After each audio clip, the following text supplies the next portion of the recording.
¿Sabés leer y escribir? No. ¿Cuántos años tenés y cuántos hijos tenés? No sé cuántos tengo, pero tengo 6 hijos.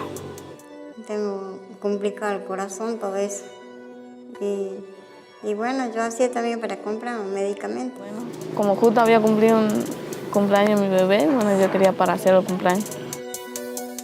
Tengo 2 hermanitos que soy la madre de ellos porque lo cuido, estoy cada momento con ellos porque su madre lo ha dejado ver. La tuve que criar yo sola, mi donera. Pasé todo el tiempo sola, mamá no tengo y bueno, papá prácticamente no lo tengo porque no sé nada de mi familia. Y bueno, llegué al punto de hacer esto. Tengo que pagar luz, tengo que pagar agua y todo eso y no me alcanza lo que yo cobro, no me alcanza. Por eso yo lo que hacía estas cosas. Estábamos sin plata, mi papá no estaba trabajando y tomé esa decisión por eso. Y no lo pensé. La provincia de Buenos Aires hace por lo menos 15 años encarcela en una relación que es casi un 70% más de la media nacional. En la provincia de Buenos Aires hay 305 personas cada 100.000 habitantes encarceladas. Casi el 50% de las mujeres detenidas en la provincia de Buenos Aires, alrededor de 2.000 mujeres, están detenidas por infracciones a la ley de droga y más del 70% de las personas trans están detenidas por infracciones a la ley de droga. El 60% de las mujeres presas en la justicia federal está presa por estar vinculada a las redes de narcotráfico, que, oh casualidad, en la gran mayoría de los casos están en manos de hombres y de hombres poderosos. En muchos de esos esquemas de tráfico de drogas, la mujer, la que conocemos normalmente con el nombre de mula, es perfectamente equiparable a una víctima de trata en una red de trata. O sea, es una víctima, no una victimaria. Las usan como señuelo.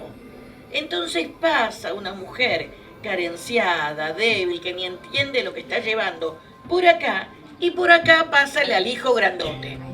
Mientras Gendarmería solo mira para ahí. Mujeres en situación de grave carencia económica y cultural muchas veces. Personas con problemas mentales. Personas en situación de discapacidad psicosocial o ancianos son los que son tomados, pero para hacer una trampa y distraer a la gente y que pase la gran cantidad de droga. Imaginamos el delincuente, el bandido, imaginamos una persona pobre, racializada, no blanca, que esos son los traficantes, pero no, droga son bancos, droga es gran capital, droga tiene que ver con lo que yo llamo la paraeconomía, la paralegalidad, la parapolicía y hasta la paracomunicación. Toda la ley de drogas argentina está estructurada a partir de delitos de tenencia. El delito de tenencia es probablemente la forma que más márgenes de arbitrariedad le deja a las distintas agencias que participan del proceso de selección, a la policía, a los operadores judiciales y demás. De manera que cada vez que existe droga en una casa, la relación de tenencia depende de aquella persona que defina quién estaba en relación de disposición con esa sustancia. De manera que toda conducta que infrinja alguna norma vinculada a la ley de drogas que se lleva adelante en el ámbito de un doméstico podría alcanzar a todas las personas que están en esa casa. Y es común que las mujeres cumplan, como hablábamos al principio, tareas de cuidado en la casa. Y lo que vemos de manera recurrente es cómo las mujeres quedan abarcadas por estas imputaciones y quedan sometidas al sistema punitivo.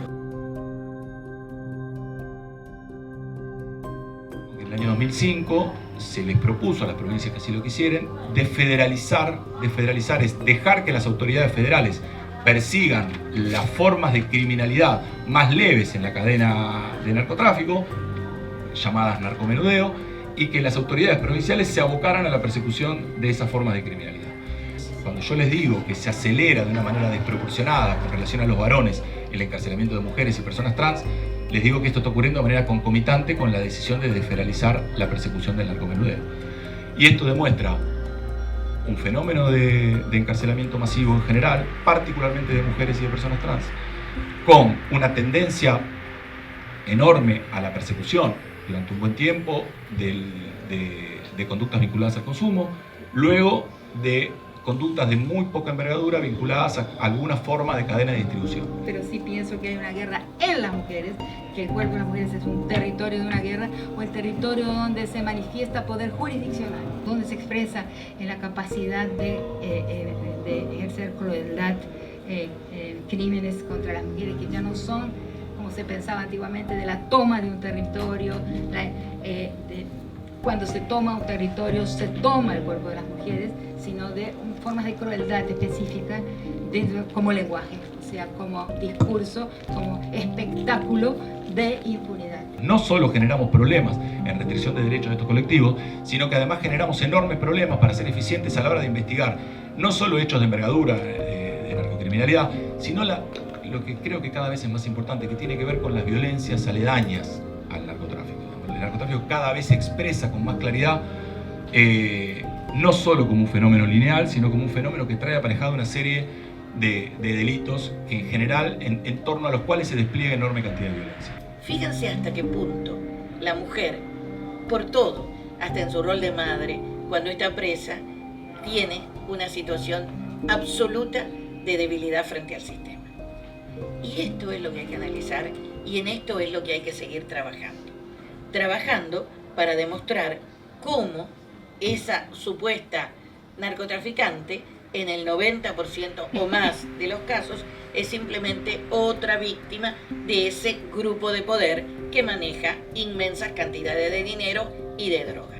Bajos le da mucha importancia a esta temática porque se trata de los derechos humanos y los derechos humanos son universales. Son mujeres doblemente victimizadas. Primeramente, por el producto de la desigualdad de género, la situación de poca perspectiva en que se encuentran. Y es precisamente por esa situación que se le está utilizando como el eslabón más vulnerable, más invisible. Pero una vez condenada, no se toma en cuenta este contexto de vulnerabilidad.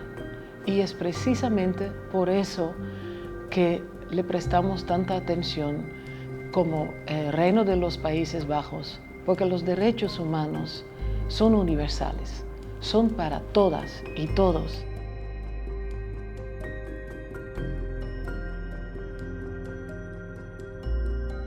Me llegó una solicitud del Facebook de una chica, pero no tenía foto, nada. Hablamos y después yo le contaba mis problemas y bueno, ella un día me dijo que tenía un trabajito sin decirme qué era. Por Facebook me buscaron ellos y me ofrecían 10.000 pesos de traerte a Salvador más hasta acá. Pusieron uno acá, dos chiquititos acá y uno acá atrás. Y bueno, de ahí la señora me lo puso en el cuerpo, me la encintó con cintero. Me echó crema, perfume, todo y le empezó a encintar, a darme vuelta y encintarme. De ahí, me puso una faja para que no se note y de ahí me dijo ponete algo ancho, una remera, llévate un bolso y hace cuenta que está viajando, me dice. Y yo te espero ahí en Salta, me dice. Cuando vemos quiénes son las mujeres acusadas por delitos de drogas, observamos escenarios que se repiten. Feminización de la pobreza, tareas de cuidado, violencias de género son una constante. Desde la defensa pública trabajamos para desarrollar estrategias de defensa con perspectiva de género que proponen que la desigualdad estructural debe ser valorada. Muchas mujeres no deberían estar presas si se valorara el derecho sin sesgos de género. Por ejemplo, hay normas que establecen que no hay responsabilidad penal cuando una persona actúa bajo una situación de engaño, coaccionada o sin autodeterminación. Pero estas normas no se aplican cuando el derecho se interpreta ciego a las experiencias frecuentes de las mujeres.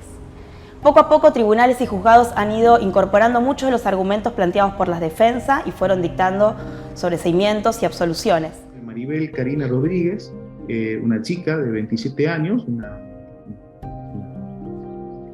de la ciudad de Tartagal, y que el día 3 de julio del año 2019 fue detenida en un control de Gendarmería Nacional en la ruta 34 en la localidad de Ledesma, y en esa oportunidad tenía adosado a su cuerpo, en la zona del abdomen, 1 kilo de cocaína. Bueno, el caso llega a la Defensoría. Acá lo distinto que pasó en esta etapa es que recién se había iniciado o instalado el Código Procesal Penal Federal, se había puesto en aplicación el Código Procesal Penal Federal acá solamente en esta única jurisdicción de Salta y Jujuy, con lo cual tenía un proceso de corte netamente acusatorio. Bueno, ella quedó detenida ese 3 de julio y a las 24 horas estuvimos ya en audiencia de formalización, esto es de imputación de la acusación. En aquella oportunidad el fiscal pedía que se aplique la flagrancia. Nosotros tuvimos una entrevista previa con esta señorita, una buena entrevista previa, quiero decir, porque ahí obtuvimos un montón de datos sobre qué le había pasado, por qué había realizado esto, qué es lo que tenía, y en esa audiencia de formalización solicitamos que no se aplique el sistema de flagrancia, sino que se aplique el sistema común, precisamente porque habíamos detectado que había problemas o que se podía aplicar una perspectiva de género para solucionar el conflicto, ¿no? O el caso penal. Condenar a una persona, aunque sea una pena mínima en estas circunstancias, la verdad que afectaba el sentido de justicia. Y en esas circunstancias nos dieron y trabajamos en 2 jornadas con una serie de casos que se habían producido en la jurisdicción y algunas posibilidades de defensa en relación a avanzar en la actividad del caso, es decir, tratar de buscar soluciones con perspectiva de género y no solamente discutir la pena.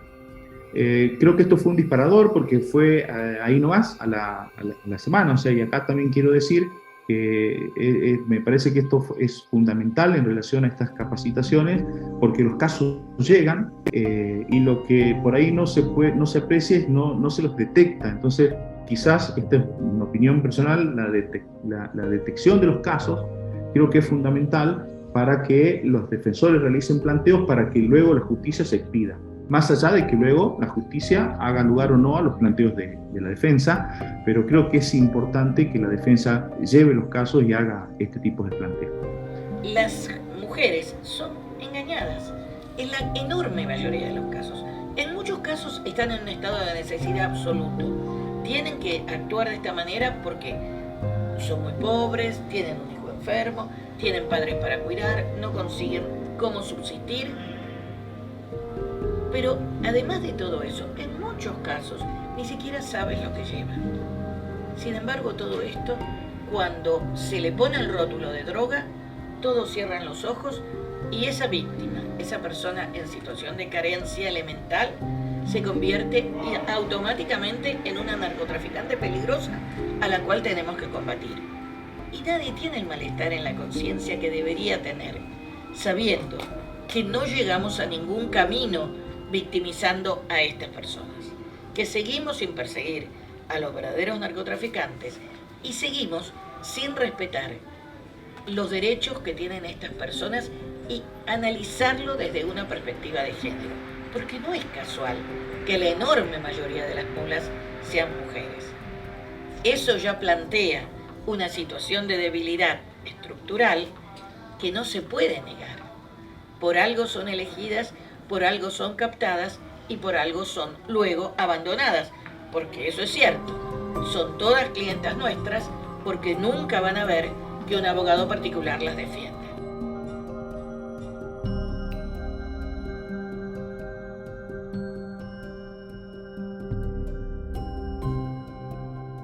En el 90% o más de los casos es simplemente otra víctima de ese grupo de poder que maneja inmensas cantidades de dinero y de droga.